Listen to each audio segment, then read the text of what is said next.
Welcome to Soma's Hindi class. Sahitya Sagar पद्य भाग स्वर्ग बना सकते हैं कविता के प्रश्नोत्तर। अवतरण 1।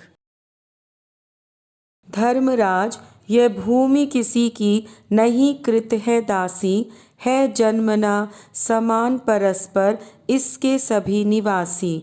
सबको मुक्त प्रकाश चाहिए, सबको मुक्त समीरण, बाधा रहित विकास, मुक्त आशंकाओं से जीवन। क।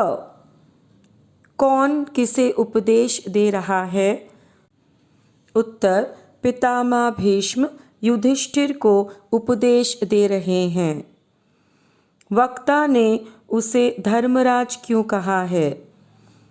उत्तर, वक्ता ने उन्हें धर्मराज इसलिए कहा है क्योंकि युधिष्ठिर सत्यवादी, धर्मपरायण तथा नीतिपूर्ण राजा थे। उसने भूमि और भूमि पर बसने वाले मनुष्यों के संबंध में क्या कहा है?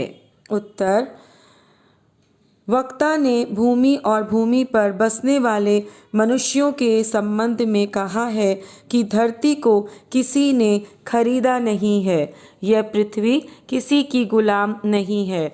इस भूमि पर जन्म लेने वाले मनुष्यों का समान अधिकार है। समस्त मानव इस पृथ्वी के ही निवासी हैं। किसी विशेष व्यक्ति, वर्ग या जाति का उस पर अधिकार नहीं है। सभी मनुष्यों का निर्विघ्न बहुमुखी विकास हो, उनके जीवन में किसी प्रकार के शक एवं आशंकाओं का स्थान नहीं हो। ख।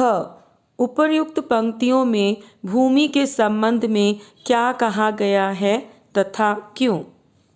उत्तर, उपर्युक्त पंक्तियों में भूमि के संबंध में कहा गया है कि यह किसी की कृत दासी नहीं है।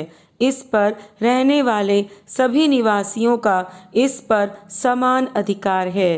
सभी को पृथ्वी के द्वारा दिए गए सभी सुविधाएं जैसे स्वतंत्र प्रकाश, स्वतंत्र वायु मिलनी चाहिए और ऐसा विकास प्राप्त होना चाहिए जिसमें कोई बाधा न आए। ग। कवि के अनुसार मानवता के विकास के लिए क्या क्या आवश्यक है? उत्तर, कवि के अनुसार मानवता के विकास के लिए इस धरती पर किसी एक विशिष्ट व्यक्ति का अधिकार नहीं, बल्कि समस्त मानव जाति का समान अधिकार होना चाहिए। सभी मनुष्यों को धरती के साथ खुली हवा, उन्मुक्त प्रकाश, भरपूर आनंद एवं सुख सुविधा के साधन प्राप्त होने चाहिए। मानव के जीवन में अपनी सुरक्षा के प्रति या अपने अधिकारों के प्रति कोई आशंका नहीं होनी चाहिए। यदि सभी को समान अधिकार मिल जाए तो सभी संतुष्ट होंगे, विकास करके इस धरती को पल भर में स्वर्ग बना देंगे। घ। उपर्युक्त पंक्तियों द्वारा कवि क्या संदेश दे रहा है?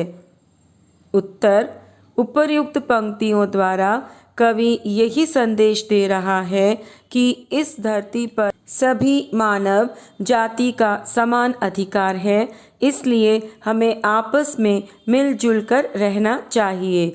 सर्वजन हिताय वाले कर्म करने चाहिए। अपने स्वार्थ एवं लालच को छोड़कर सभी मनुष्यों को सुख सुविधापूर्ण जीवन यापन करने का अवसर देना चाहिए, ताकि इस धरती पर चारों ओर सुख शांति बनी रहे। धरती को खंड खंड विभक्त करना एवं परस्पर युद्ध करना अमानवीय है। अगर वीडियो ज्ञानवर्धक लगे तो वीडियो को लाइक और चैनल को सब्सक्राइब करें। धन्यवाद।